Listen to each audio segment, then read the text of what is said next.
Alors, bonjour à tous, moi c'est Yoann Rodière, je travaille, chez Red Hat au sein de l'équipe Hibernate, dont vous connaissez peut-être, l'ORM, l'implémentation JPA. Mais moi je travaille sur autre chose. Je travaille sur Hibernate Search, qui est, on va voir ce que c'est. Je vais vous parler de l'indexation au fil de l'eau de données relationnelles vers Elasticsearch. Alors, un petit peu de contexte, on parle d'applications Java, qui utilisent, JPA, implémenté par Hibernate ORM et ils utilisent, JPA, cette application utilise JPA pour parler à une base de données relationnelle, pour, persister des données dans cette base de données. Tout ce dont je vais parler là est indépendant du framework, donc que vous utilisiez Quarkus, Spring Boot, un serveur d'application JavaE, Jakarta E, peu importe, tant que l'application utilise Hibernate ORM, elle peut utiliser la solution dont je veux parler. Donc, on a cette application qui utilise Hibernate ORM et une base de données relationnelle, et la question c'est comment on fait pour effectuer des recherches dans des données textuelles. Alors on peut passer sur la solution naïve, utiliser des like, e-like. Donc like, c'est un opérateur qui permet de faire des recherches dans du texte avec des jokers. Donc si vous mettez un joker au début, un joker à la fin, vous pourrez rechercher une sous-chaîne de caractères dans vos données, en base de données. E-like, c'est l'équivalent, mais non sensible à la casse. Donc cette solution, ça peut fonctionner. Maintenant, il y a quelques limites. Évidemment, vous saurez assez facilement des faux positifs avec cette méthode. Si vous recherchez T, vous allez vous retrouver avec des correspondances sur kinésithérapeute, qui n'a à peu près rien à voir. Vous pouvez avoir des faux négatifs. Si vous recherchez T au pluriel, vous n'aurez plus de correspondance avec T au singulier, vu que T avec un S n'est pas une sous-chaîne de caractères de T au singulier. Vous n'aurez pas de tri par pertinence, pas de moyen de dire que cette correspondance où le mot T est présent 3 fois dans ma chaîne de caractères, elle est plus pertinente que cette autre correspondance où le mot T n'est présent qu'une fois.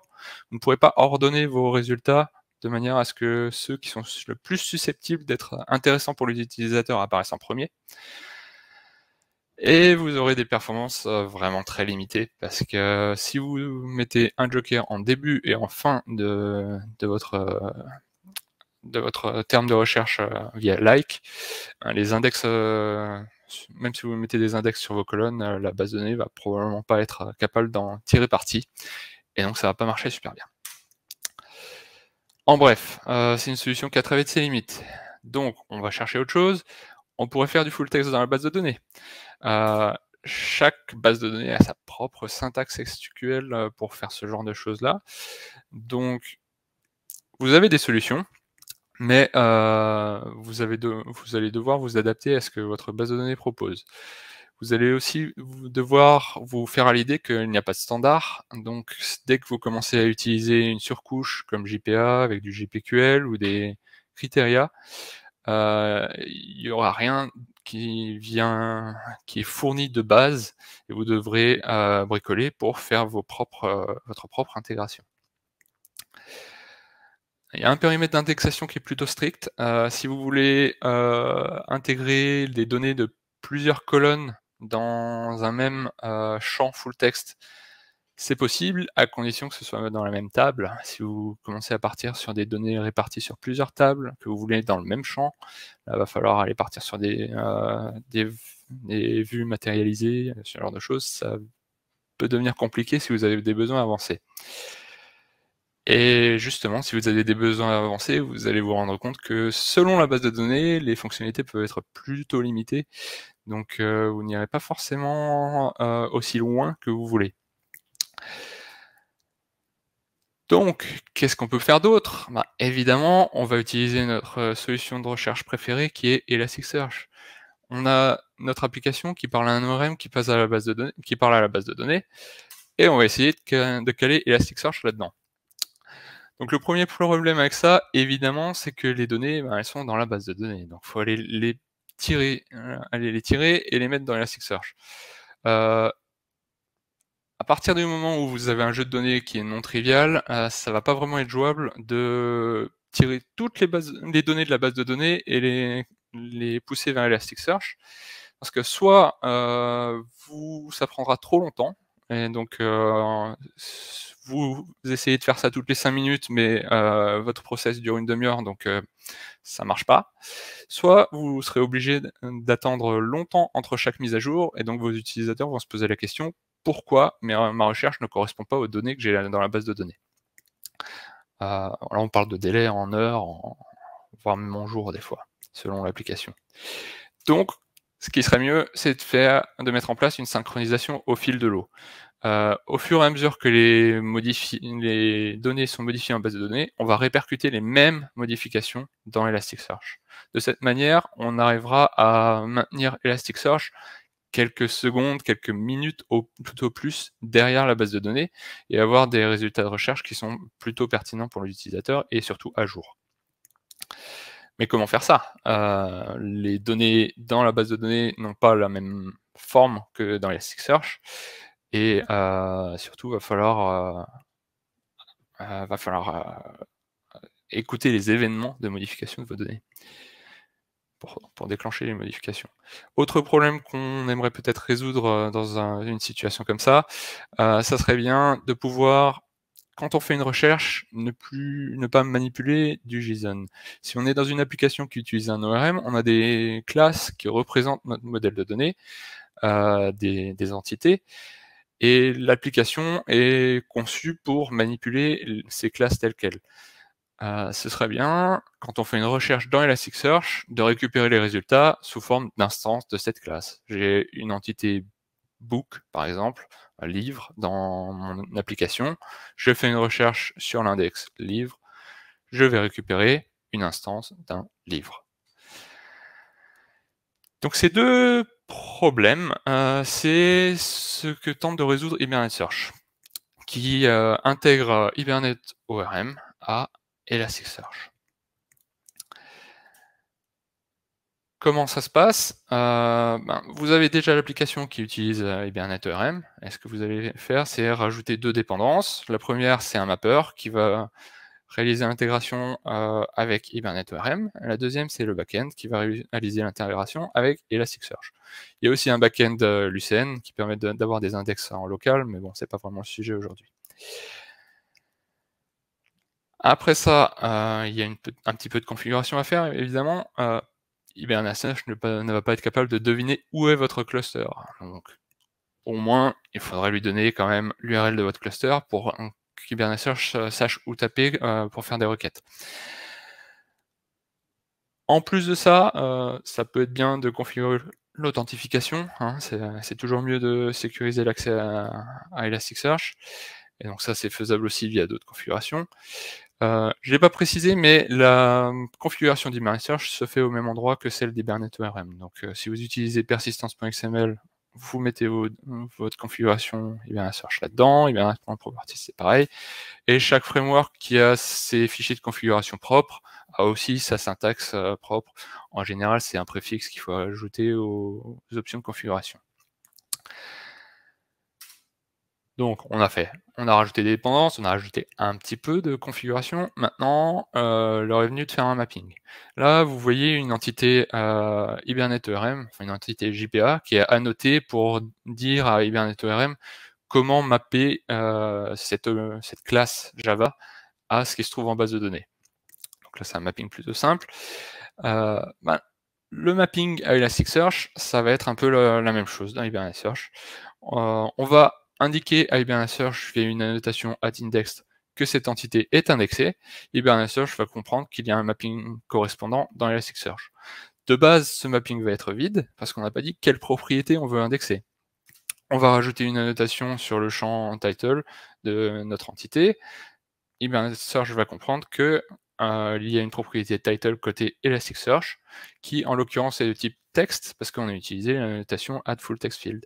Il y a d'autres annotations qui ont toutes leur configuration propre, et on peut même mettre plusieurs annotations sur la même propriété Java pour mapper une seule propriété à plusieurs propriétés côté Elasticsearch. C'est plutôt souple et très paramétrable. Une fois qu'on a fait ça, on a le code de notre application, donc là c'est, quelque chose qui utilise directement les API, l'API JPA, pour, ouvrir une transaction, créer un livre et committer la transaction et enregistrer le nouveau livre dans la base de données. Donc ça, c'est du code spécifique à JPA, mais rien de spécifique à Hibernate Search. Ce code, il n'y a pas besoin de le modifier en fait. Parce que tant que l'application utilise Hibernate ORM pour effectuer les modifications, Hibernate Search va savoir au commit qu'il faut déclencher l'indexation des données qui ont été modifiées, et Hibernate Search va savoir quelles sont les données qui ont été modifiées. Ça marche aussi pour les mises à jour, pour les suppressions. Alors comment ça marche? Vous avez l'application qui parle à l'ORM pour parler à la base de données. Donc que l'ORM reçoit la modification d'une entité, il va publier un événement qui est reçu par Hibernate Search. Hibernate Search va enregistrer cet événement pour plus tard, lorsque le commit arrive et que l'ORM indique à Hibernate Search que le commit est arrivé, à ce moment-là, Hibernate Search va inspecter tous les événements qui ont eu lieu, créer les documents, convertir les entités en documents et envoyer tout ça vers Elasticsearch. Ça arrive après le commit pour éviter les problèmes en cas de rollback. Si on a une transaction qui est annulée, il vaut mieux pas avoir déjà envoyé quelque chose vers Elasticsearch parce que sinon ça va être la galère à rattraper. Donc on fait ça après le commit et on met à jour Elasticsearch après le commit en base de données.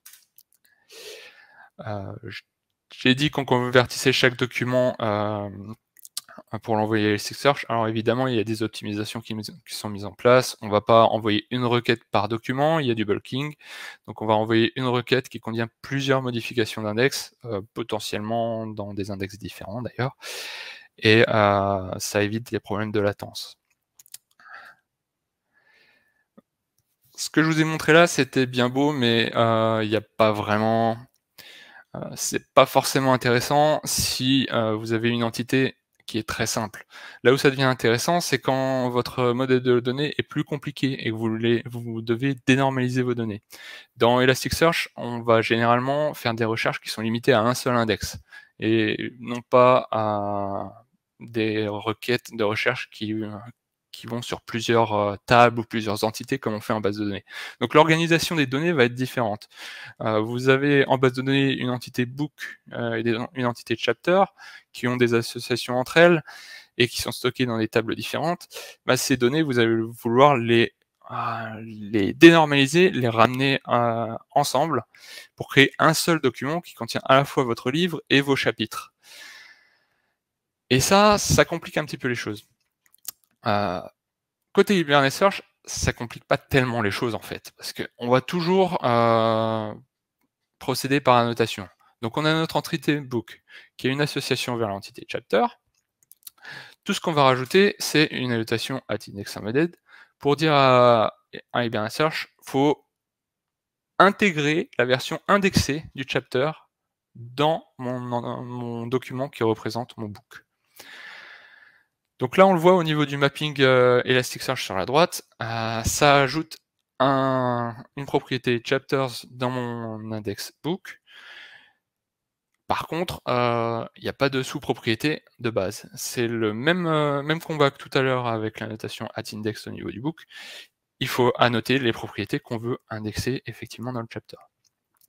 Donc avec ça, Hibernate Search est au courant de ce qu'il faut indexer exactement. Il y a des divers paramètres qui permettent d'affiner ce genre de dénormalisation. Par exemple, si vous avez votre entité de chapter qui est intégrée dans plusieurs autres entités, vous pouvez contrôler sur chaque association quelles sont les propriétés de chapter que vous allez intégrer là en l'occurrence dans l'index book. On peut décider de ne pas inclure le nombre de pages du chapitre par exemple. Il y a d'autres paramètres qui permettent aussi de changer le type de champ objet. Une fois qu'on a fait ça, en fait, c'est là qu'on voit ce que ça apporte et quelle est la complexité de cette dénormalisation. J'ai mon code qui va aller chercher un chapitre en base de données et modifier son titre. Mon code à aucun moment ne mentionne le book correspondant au chapitre. Et pourtant, si j'ai modifié le titre de mon chapitre, et si le titre du chapitre est intégré au document représentant le book, hein, une fois qu'on fait ça, il faut aller réindexer le book. Hibernate Search, grâce au mapping, est capable de deviner tout ça, de savoir que lorsque le chapter est modifié, il faut réindexer le book correspondant.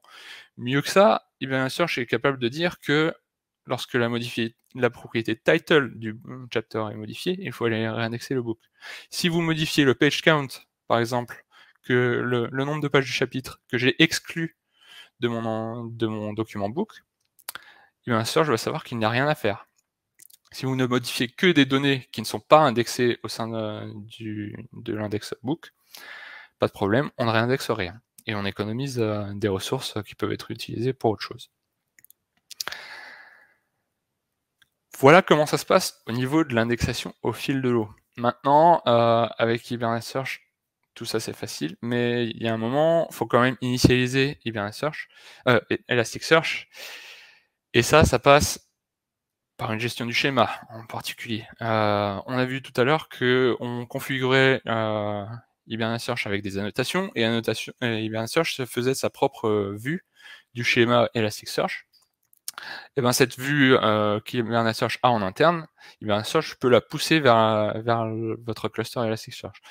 Par défaut, c'est ce que Hibernate Search va faire au démarrage. Hibernate Search va vérifier si l'index existe dans votre cluster Elasticsearch. S'il n'existe pas, Hibernate Search va le créer avec le bon mapping. S'il existe, Hibernate Search va vérifier que les bonnes propriétés sont là, avec le bon type, les bons paramètres, etc. Il y a tout un tas de stratégies possibles, donc c'est configurable, on peut le désactiver cette fonctionnalité totalement. On peut aussi demander à Hibernate Search de supprimer, créer et recréer les index au démarrage, et de les resupprimer lorsque l'application se termine, ce qui est utile pour les tests notamment. Et oui, comme je le disais, on peut désactiver cette fonctionnalité et aller utiliser une API dans Hibernate Search pour aller créer les index manuellement au moment qui nous convient le mieux. Par exemple, ça peut être utile pour avoir un bouton sur une console d'administration dans l'application, pour aller créer les index dans Elasticsearch. L'annexation au fil de l'eau, c'est bien, ça maintient vos données à jour avec entre la base de données et Elasticsearch. Par contre, on part du principe que les données sont déjà synchronisées à la base. Il va falloir, si vous ajoutez Hibernate Search à une application qui contient déjà des données, il va bien falloir aller pousser ces données pour initialiser Elasticsearch pour qu'ensuite l'indexation au fil de l'eau prenne le relais. Ça, c'est le rôle du mass indexer qui est aussi fourni par Hibernate Search. C'est un composant qui va être lancé, qui va lancer lui-même plusieurs threads, plusieurs connexions à la base de données, qui va aller charger des entités depuis la base de données et continuellement indexer tout ce qu'il trouve dans la base de données. Donc évidemment, c'est un processus lourd, un processus qu'idéalement on le fait qu'une fois lorsqu'on déploie l'application, et peut-être les fois suivantes lorsqu'on change significativement le mapping. Mais vu que c'est un processus assez lourd, il y a beaucoup de paramètres qui sont disponibles pour aller un peu tuner ce processus, contrôler le nombre de threads, contrôler le nombre d'objets qu'on va aller charger à la fois, etc., etc., de manière à ce qu'on puisse s'adapter à chaque dataset et optimiser tout ça. En termes de recherche, Hibernate Search va permettre d'aller faire le lien entre l'ORM et Elasticsearch. Donc, lorsque vous faites une recherche, vous allez toujours le faire depuis Elasticsearch, comme vous pourriez le faire via un autre client sans passer par Hibernate Search d'ailleurs. Hibernate Search indexe les données, mais libre à vous d'aller les requêter indépendamment via un autre client. Donc Hibernate Search va aller chercher les résultats de recherche depuis Elasticsearch, et pour chaque hit, va être capable de déterminer, à partir de l'identifiant du document, l'identifiant de l'entité correspondante, charger cette entité depuis la base de données et retourner cette entité managée à l'application. Alors c'est intéressant surtout parce que vu que vous ne voulez pas forcément indexer toute votre entité dans Elasticsearch, parfois pour afficher vos résultats de recherche, vous avez besoin de charger des données complémentaires. Et ces données, vous pouvez les charger très facilement une fois que vous avez une entité managée. Il s'agit juste d'appeler des getters et Hibernate-ORM va charger de récupérer ces données depuis la base de données. Donc concrètement, comment ça se passe? Vous avez une entrée utilisateur, vous avez un entity manager qui est le point d'entrée de l'API JPA. Vous allez tout simplement créer un wrapper qui est spécifique à Elasticsearch cette fois. C'est la première fois que je vous montre une API qui est spécifique à Elasticsearch. Ah non, il y avait le mass annexor aussi. Donc vous avez un wrapper autour de l'entity manager qui est la session de recherche. À partir de cette session, on peut demander à Elasticsearch d'aller faire une recherche sur l'entité book. On va pouvoir, grâce à un DSL, ajouter des prédicats à notre recherche, donc ce que Elasticsearch appelle des queries.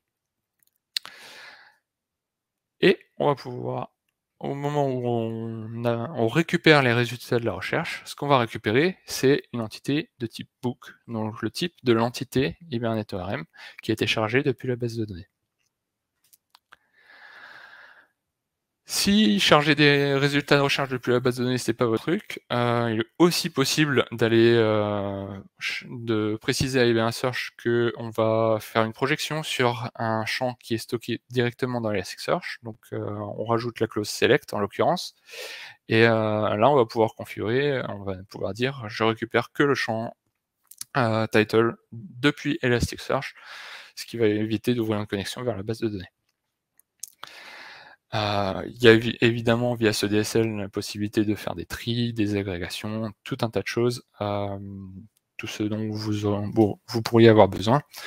Et le DSL il ne couvre que les requêtes, les prédicats les plus courants, mais généralement c'est suffisant pour démarrer une application et pour 90% des besoins d'une application qui utiliserait Hibernate-ORM pour stocker ces données. Donc vous avez du spatial, vous pouvez faire des boolean queries, vous avez des projections un peu plus compliquées. Et voilà. Je ne sais pas si on a encore un peu de temps ou si il faut passer aux questions. Tu as encore un peu de temps, vas-y. Ok. Tu m'arrêtes alors parce que... Pas de problème. Elasticsearch propose aussi des API pour faciliter la configuration d'Elasticsearch. Donc par exemple, ici, vous avez une classe qui permet de configurer l'analyse sans forcément passer par un fichier JSON. Donc vous avez une API, vous allez simplement créer une classe, l'implémenter. Dans votre configuration, vous allez référencer cette classe qui peut être un composant Spring par exemple. Donc via Spring Dependency Injection, Elasticsearch va être capable d'aller récupérer votre composant. Et votre composant va déclarer via un DSL, toujours, les analyzers, les tokenizers, les normalizers, tout ce dont vous pouvez avoir besoin dans votre configuration Elasticsearch. On a des mappings qui peuvent être beaucoup plus compliqués que ce que je vous ai montré, non seulement parce qu'on a d'autres annotations que ce que je vous ai montré, mais aussi parce que vous pouvez créer vos propres annotations. Donc vous pouvez, là, si j'ai une classe auteur avec un prénom et un nom de famille, je peux décider d'avoir un mapping particulier via ma propre annotation que j'ai déclarée moi-même, qui sera implémenté par ce qu'on appelle un binder. Le binder va déclarer toutes les dépendances qu'il a, tout ce qu'il va utiliser dans l'entité, et va ajouter ce qu'on appelle un bridge pour gérer la transformation des données au runtime, pour transformer le prénom et le nom de famille, en l'occurrence, en un nom complet, qui sera injecté dans un champ côté Elasticsearch. Donc on peut aller assez loin avec ça, vous pouvez réimplémenter Elasticsearch si vous voulez, après c'est peut-être pas forcément l'idée. Ça peut se combiner avec les annotations Hibernate Search et ça permet d'aller aussi loin que vous voulez pour gérer des mappings complexes. Je ne l'ai pas montré tout à l'heure, mais dans le DSL de recherche, vous avez le support des agrégations. Vous pouvez aller récupérer les hits de votre recherche et en même temps les agrégations qui ont été calculées du coup par Elasticsearch sous forme de map. Là, par exemple, ici, je récupère le nombre de livres par genre. Ça, c'est surtout utile si vous voulez faire du faceting. Donc typiquement, des applications d'e-commerce, vous allez vouloir faire du faceting et donc cette API sera plutôt utile et aucun besoin de manipuler du JSON, c'est tout en API Java. Les agrégations par range sont disponibles aussi. Et le jour où vous avez besoin d'aller plus loin, il est aussi possible d'utiliser le DSL d'Hibernate Search pour tout ce qui est disponible. Et si vous voulez aller plus loin, vous pouvez intégrer du JSON directement dans le DSL et pour vraiment exploiter toutes les fonctionnalités d'Elasticsearch. Voilà. On va pas faire la démo parce qu'on n'a pas le temps, mais je vous remercie. Vous avez tous les liens qui peuvent être intéressants, notamment le guide de démarrage rapide. Ça peut être utile pour aborder les Hibernate Search de façon simple. Vous avez un guide spécifique dans Quarkus, qui est une intégration un peu plus poussée que d'autres frameworks, mais comme dit, il y a moyen d'utiliser Hibernate Search dans tous les frameworks qui supportent Hibernate. Voilà. Super. Merci beaucoup Yann, pour cette présentation. Donc je regardais, pour l'instant on n'a pas de questions. Moi en tout cas la question qui revient systématiquement et où les gens sont un petit peu inquiets entre guillemets, et c'est une question qu'ils ont généralement, et je sais que côté Hibernate Search vous avez quand même réussi à résoudre en partie ce problème-là, c'est l'histoire des transactions, hein, sachant qu'Elasticsearch n'est pas transactionnel, que la base de données, elle l'est, comment on fait pour s'assurer que si jamais il y a quelque chose qui se passe mal avec Elasticsearch, éventuellement on fait un rollback dans la base, ou inversement, quelque chose qui se passe mal dans la base, mais là, pour le coup, on ne peut pas faire de rollback dans Elasticsearch. Donc, il y a des choses qui sont gérées déjà côté Hibernate Search là-dessus, n'est-ce pas? Ouais, alors le comportement par défaut, il est plutôt simple, c'est qu'on va tout envoyer vers Elasticsearch après le commit, donc pour éviter les problèmes en cas de rollback côté base de données. Mais effectivement, ça veut aussi dire que s'il y a un problème côté Elasticsearch, vous avez une coupure réseau ou quoi que ce soit, c'est perdu. Alors pour résoudre ça, on a un concept on appelle ça une stratégie de coordination parce que ça permet de résoudre d'autres problèmes au sein d'Hibernate Search. Dans la version 6.1, on a introduit un nouveau module qui va en fait envoyer les événements de modification de vos entités dans une table en base de données, une Outbox. Donc c'est le pattern transactional Outbox. Donc on envoie dans la même transaction qui modifie vos données, on envoie les événements dans la table, dans la base de données. Donc si la transaction